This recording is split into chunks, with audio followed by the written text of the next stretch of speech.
जय श्री राम दोस्तों। पिछला वीडियो जो कि बना था अमित शाह और राहुल के ऊपर, नहीं राहुल गांधी नहीं, राहुल कवाल के ऊपर, आप लोगों को बहुत ही पसंद आया। इसलिए हम आज दूसरा वीडियो लेकर आए हैं जिसमें मोदी जी यानी कि अमित शाह के बड़े भाई राहुल की शब्दों से भरपूर धुलाई करते दिखेंगे।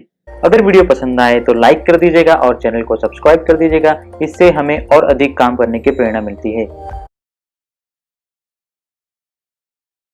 प्रधानमंत्री जी, बहुत हद तक फोकस इस कैंपेन में राष्ट्रीय सुरक्षा पे रहा है। आपके जो विरोधी हैं वो कहते हैं कि पीएम बार बार Balakot, surgical strike, air strike का जिक्र इसलिए करते हैं क्योंकि वो लोगों का ध्यान रोजगार, एग्रेरियन डिस्ट्रेस, किसानों की हालत, इन तरह की चीज़ों से भटकाना चाहते हैं। आप इस आरोप को कैसे देखते हैं? आप कांग्रेस के स्पोक्स पर्सन हैं कि न्यूट्रल मीडिया है?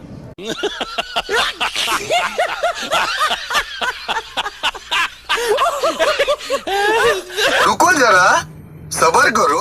आपका कोई नेता पाकिस्तान में जाकर के कहे बस भारत और पाकिस्तान की दोस्ती हो सकती है, सिर्फ इसको हटाओ तुम, क्या पाकिस्तान हिंदुस्तान के प्रधानमंत्री को हटाएगा क्या?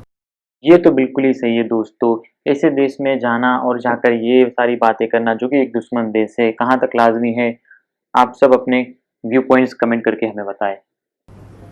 क्या आप लोगों को फुर्सत नहीं है कि आपके टीवी चैनलों पर इन चीज़ों पर गंभीरता दे और ऐसे लोगों को हिंदुस्तान के सामने बिल्कुल बेनकाब करना न्यूट्रल मीडिया का काम है कि नहीं है?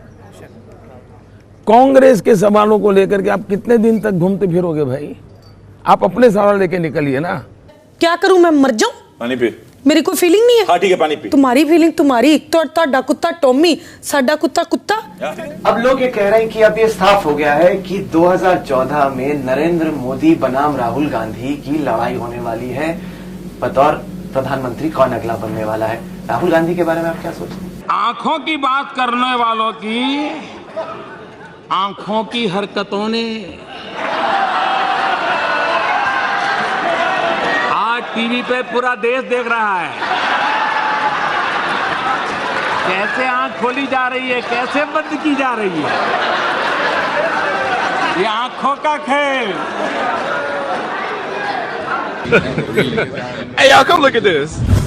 सर, हमारा सवाल है रोजगार को लेके। इंडिया टुडे ग्रुप एक साप्ताहिक ट्रैकर चलाता है, पॉलिटिकल स्टॉक एक्सचेंज, जिसमें हम लोगों से पूछते हैं कि इस चुनाव में सबसे अहम मुद्दे क्या हैं। 36% लोगों ने कहा कि रोजगार सबसे बड़ा मुद्दा है।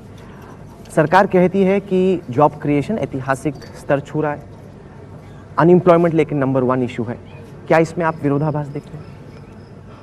आप फिर ये कांग्रेस का एजेंडा फिर आप लेकर के चल पड़े हो, आप उसी को आगे बढ़ा रहे हो। क्या सेवा कर रहे हो मुझे मालूम नहीं है। आपने बोला होगा, देखा होगा कि CII का रिपोर्ट आया या हमारे IT सेक्टर का एक एसोसिएशन है उनका भी रिपोर्ट आया, हाँ नेस्कॉम का। इन सब ने कि पहले से कई गुना रोजगार बढ़ा है, रिपोर्ट दिए हैं। EPFO देख लीजिए, हर वर्ष करीब 1.25 करोड़ नए लोग जुड़े हैं। मुद्रा योजना ले लीजिए, 4.25-4.5 करोड़ लोग वो हैं जिनको पहली बार बैंक से पैसा मिला है, पहली बार जिंदगी में।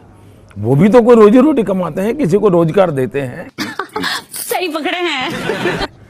तीसरी बात है कि आप कोई भी क्षेत्र में देख लीजिए, आपको जिस प्रकार से विकास हो रहा है, अगर रोड बन रहे हैं तो क्या भाई बिना रोजगारी को रोड बनते होंगे क्या?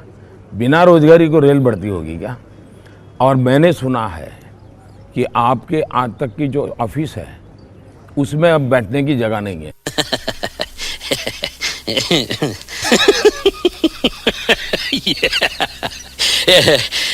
क्योंकि आपके आलोचक ये कहते हैं कि कोर्ट के बाद आपने जो फैसला, जो सुप्रीम कोर्ट ने कहा, उसके बाद आपने ट्वीट किया गॉड इज ग्रेट, और ये बात बीजेपी ने बनाई कि नरेंद्र मोदी तमाम जो उन पे आरोप थे वो तरीके से बरी हो गए।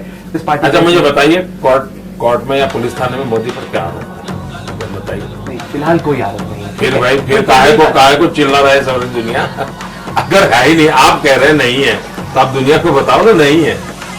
बात आपकी बराबर है। नहीं है ये तो कहो भाई, माना डंके की चोट पे कहो ना।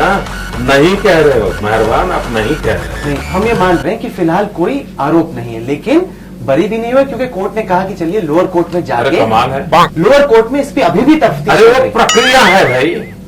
आप अगर किसी लीगल मेटर को पूछो, सुप्रीम कोर्ट कोई कहीं पर एक भी जगह पे मोदी के खिलाफ शिकायत दर्ज हुई है क्या? आप किस चीज की चर्चा कर रहे हो भाई?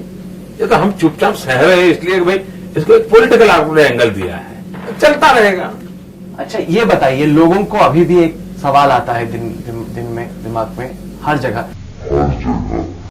मस्त जोक मारा ये हंस रहे हलकट हंस कि अगर उस तरह की स्थिति दोबारा कभी खुदा न खास्ता उत्पन्न होती है तो नरेंद्र मोदी का क्या इस बार रिस्पांस एकदम हम देखेंगे? क्या आप गारंटी लेते हैं कि दोबारा कभी नहीं ऐसा कुछ होगा? आप देश की सेवा करना चाहते हैं, वाकई ईमानदारी से मेहनत करना चाहते हैं, जी। एक काम करोगे? करोगे? मैं राहुल को पूछ रहा हूं, बोलिए। आप एक काम कीजिए, 1984 के कम्युनल वायलेंस का रिपोर्ट, भागलपुर के कम्युनल वायलेंस का रिपोर्ट, 1969 गुजरात के कम्युनल वायलेंस का रिपोर्ट, 1992 मुंबई के कम्युनल वायलेंस का report, all reports are available and Gujarat की जानकारी अवेलेबल है। पांचों का आपको जो ठीक लगे उस पैरामीटर से कंपैरिजन करिए। अब उसमें अगर बाकी चारों से यहां अच्छी कामगिरी हुई है तो दुनिया को बताओगे? करिए इतना काम, और फिर कोई सवाल है मेरे पास आना। नहीं, काम तो गुजरात में अच्छा चल रहा है। नहीं यही उसी कम्युनल वायलेंस की बात करता हूं। आप ये जो एक हाइपोथेटिकल सवाल मुझे पूछा कि फिर ऐसा होगा तो मोदी क्या करेगा, इंपॉर्टेंट सवाल है।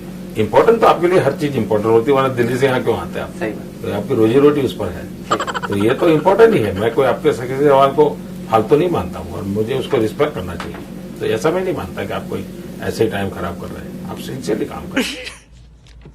इतनी खुशी मुझे। आपने अपनी चिट्ठी में यह बात जरूर की कि लॉ अप्लाइज टू ऑल, और जो गुनेगार हुआ 2002 का उसको आप सजा देंगे बतौर मुख्यमंत्री। मुख्यमंत्री सजा नहीं देता है, न्यायपालिका देती है।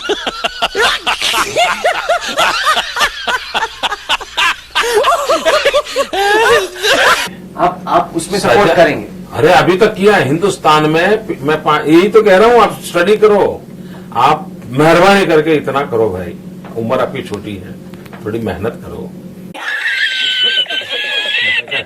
क्या आप स्नैप पोल्स बुलाएंगे गुजरात में? इलेक्शंस जल्दी बुलाएंगे? अच्छा, इसकी कोई घोषणा करता है क्या? ऐसा भी कोई व्यक्ति होता है क्या कि जो ऐसी बात पहले मीडिया में बोलता है? मुझे अपने समझने के लिए जानना है।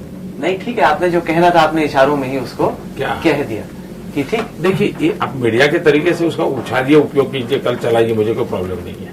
आपकी मर्जी, आप आनंद लीजिए। तू मेरा दोस्त है। चलिए आप मुझे ये बताइए कि अब अमेरिकी भी आपकी तारीफ कर रहे हैं। वो यूएस कांग्रेस की एक रिपोर्ट निकल के आई, पहले तो उन्होंने कहा कि नहीं ये वीजा नहीं देंगे, बड़ा ये दाग है, धब्बा है 2002। अब तो उनकी रिपोर्ट कहती है कि कांग्रेस ने बेड़ागर कर दिया है अपना, एक के बाद एक स्कैम हो रहा है, नरेंद्र मोदी ठीक कैंडिडेट। नहीं, मैं क्या कहूँ इसमें?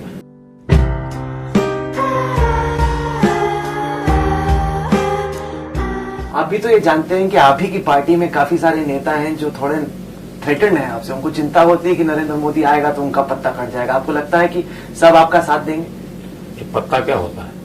चांस? अच्छा, हमें तो मालूम नहीं भाई। कैसा लगा मेरा मजाक? तो मोदी जी की सक्सेस की तारीफ तो आप सबने बहुत सुनी होगी, लेकिन उसके पीछे का मंत्र मैं आज आपको सुनाऊंगा। ध्यान से सुनिएगा, शायद आपकी जिंदगी बदल देगा ये मंत्र। कभी भी कुछ बनने के सपने मत देखो। अगर सपने देखने हैं तो कुछ करने के सपने देखो। करने से संतोष मिलता है जी। बनने के सपने वालों को परेशानी रहती है कि आज आप रिपोर्टर हैं, आपको चीफ रिपोर्टर बनना है, चीफ रिपोर्टर बन नहीं पा रहे हो तो रिपोर्टर में आनंद नहीं आ रहा है, इसी में आपका समय बर्बाद हो रहा है और रोते बैठते हो। कभी आप चाहते हो कि मुझे एडिटर डेस्क दिया जाए और आपको एडिटर डेस्क नहीं मिलता और आपको सिर्फ रिपोर्टिंग को देखना कहीं मिल जाता तो फिर दुखी होता है। तो मैं हर एक नौजवानों को कहता हूं, बनने के सपने मत देखो भाई, कुछ करने के इरादे रखो।